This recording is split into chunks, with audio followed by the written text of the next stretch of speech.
그라시아는 이렇게 말합니다. 본질만큼 중요한 것이 방법이다. 이 한 문장이 왜 지금 우리에게 필요한지 함께 이야기해 보겠습니다. 그라시안의 글을 먼저 들어볼까요? 모든 일은 본질로는 충분하지 않다. 외적인 방식이 본질 못지않게 중요하기 때문이다. 예의가 없으면 모든 일을 망칠 수 있으며 이때는 이성과 정의도 소용이 없다. 예의를 지키면 부족한 부분이 채워지고 거절의 말도 듣기 좋아진다. 또 예의가 있으면 언짢은 진실도 기분 좋게 받아들일 수 있으며 늙음의 아름다움을 더할 수 있다. 모든 일에는 그만큼 방식이 더 중요하다. 그중 예의가 있으면 상대방의 호감을 얻을 수 있다. 좋은 행동은 인생의 기쁨이며 기분 좋은 태도로 어려움을 극복할 수 있다.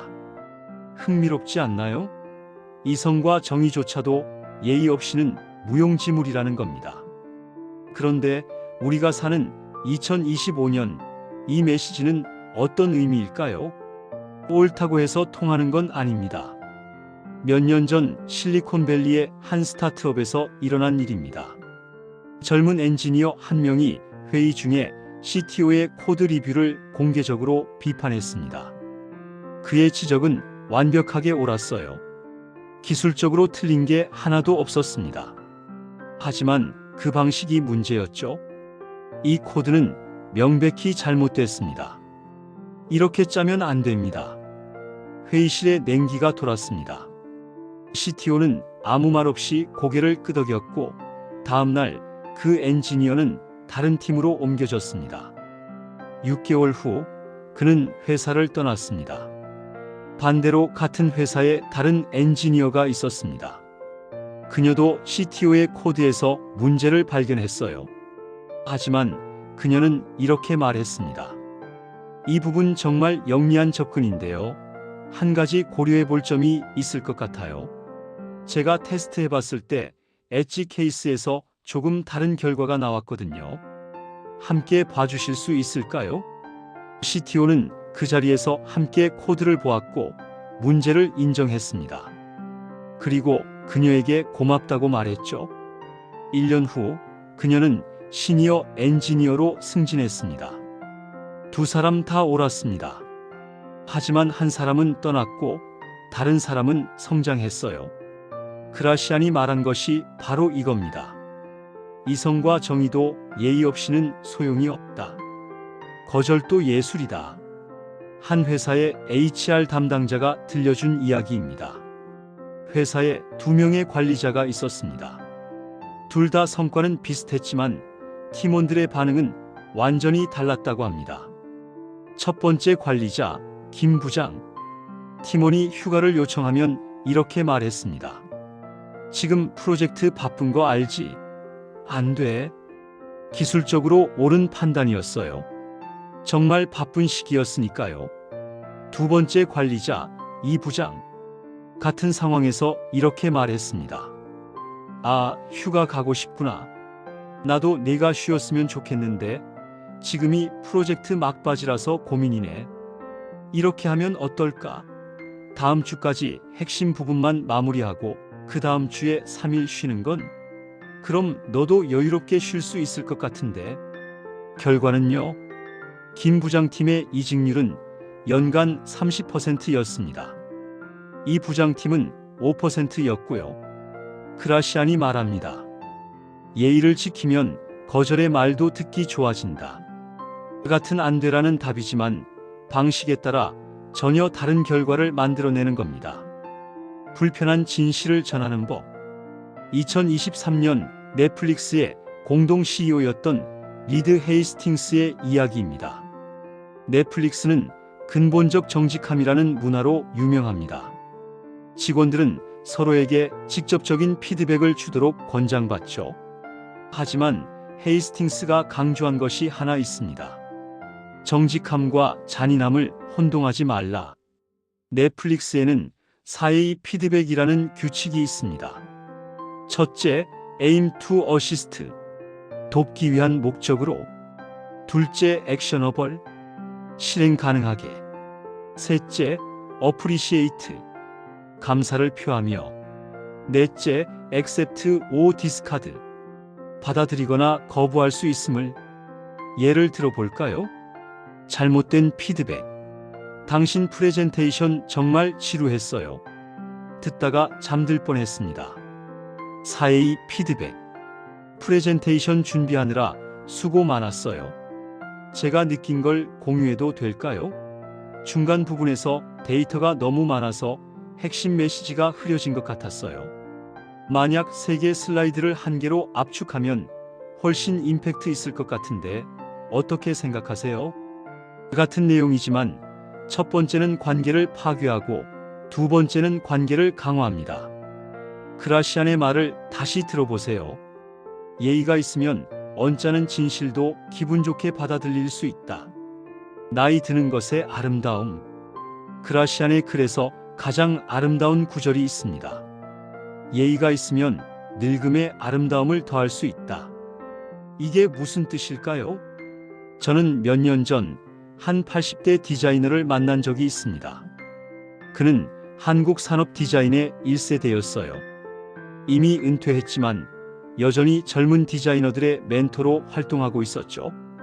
인터뷰 중에 제가 물었습니다. 요즘 디자인 트렌드를 어떻게 따라가시나요? 그의 대답이 인상적이었어요. 따라가지 않습니다. 대신 배웁니다.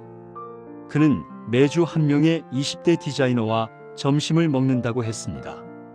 그리고 항상 이렇게 시작한다고 하더군요.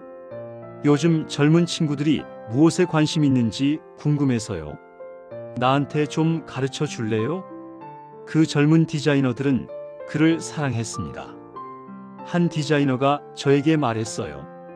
그분은 제 할아버지 나이인데 제가 하는 말을 진짜로 듣고 메모까지 하세요. 그런 어른은 처음 봤어요. 이게 바로 그라시안이 말한 겁니다. 나이가 많아진다는 것, 그 자체로는 아름다움이 아닙니다. 하지만 예의와 겸손함이 있으면 늙음이 존경받고 사랑받는 아름다움이 됩니다. 방법이 결과를 만든다. 2024년 한 흥미로운 연구가 발표되었습니다. MIT의 연구팀이 전 세계 1000개 기업의 이메일 커뮤니케이션을 분석했어요. 그들이 발견한 것은 놀라웠습니다. 성과가 높은 팀과 낮은 팀의 차이는 무엇이었을까요? 전문성? 아니었습니다. 근무 시간? 그것도 아니었어요. 차이는 이메일의 톤이었습니다. 성과가 높은 팀의 이메일은 고맙습니다 라는 말이 2.5배 더 많았고 어떻게 생각하세요? 라는 질문이 3배 더 많았으며 긍정적 단어가 40% 더 많이 사용되었습니다. 같은 업무를 하더라도 하는 방식이 완전히 다른 결과를 만들어낸 겁니다. 그라시안이 말합니다. 모든 일에는 그만큼 방식이 더 중요하다.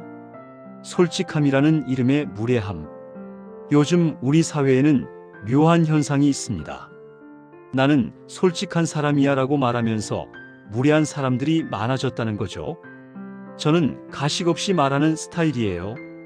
있는 그대로 말하는 게 진정성 아닌가요? 팩트를 말했을 뿐인데요. 하지만 그라시안은 명확히 말합니다.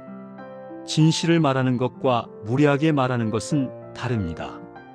정직함과 잔인함은 다릅니다.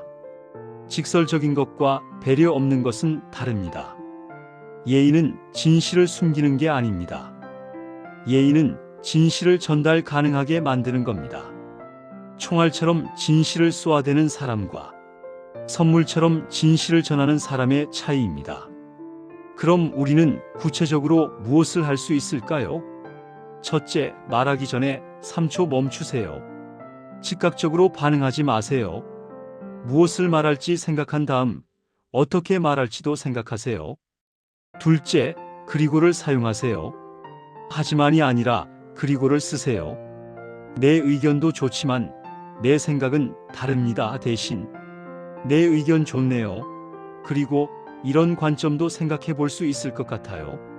셋째, 거절할 때는 대안을 제시하세요. 단순히 안 돼가 아니라 지금은 어렵지만 이렇게 하면 어떨까요? 넷째, 비판 앞에 인정을 두세요. 이 부분은 문제가 있어요. 대신 여기까지 잘 진행하셨는데 이 부분을 조금 더 보완하면 완벽할 것 같아요. 다섯째, 감사를 습관화하세요.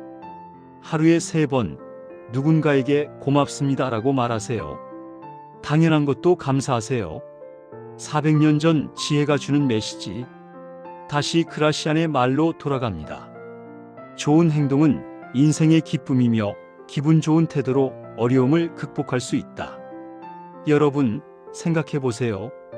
우리가 만나는 대부분의 어려움은 사실 사람과 관련된 문제입니다. 프로젝트가 어려운 게 아니라 함께 일하는 사람과의 관계가 어렵습니다. 업무가 복잡한 게 아니라 의사소통이 복잡합니다. 목표를 달성하지 못하는 게 아니라 협력을 이끌어내지 못합니다. 그리고 이 모든 것은 방법의 문제입니다. 당신이 얼마나 똑똑한지가 아니라 당신이 얼마나 예의 바른지가, 당신이 얼마나 옳은지가 아니라 당신이 얼마나 잘 전달하는지가, 당신이 무엇을 말하는지가 아니라 당신이 어떻게 말하는지가 결과를 만듭니다. 400년 전 발타자르 그라시아는 이미 알고 있었습니다. 본질만큼 중요한 것이 방법이라는 것을. 2025년 지금 우리는 그 지혜를 다시 배워야 합니다. AI가 모든 걸 할 수 있는 시대입니다. 정보는 넘쳐납니다. 지식은 검색하면 나옵니다. 하지만 예의는 학습할 수 없습니다. 배려는 다운로드할 수 없습니다. 사람의 마음을 얻는 방법은 알고리즘이 가르쳐 주지 않습니다. 그것은 오직 우리가 의식적으로 선택하고 매일 연습해야 하는 것입니다. 오늘 당신이 만날 사람에게, 오늘 당신이 보낼 메시지에, 오늘 당신이 나눌 대화에 조금 더 예의를 담아보세요. 조금 더 배려를 더해보세요. 조금 더 따뜻함을 실어보세요. 그것이 당신의 인생을 바꿀 겁니다.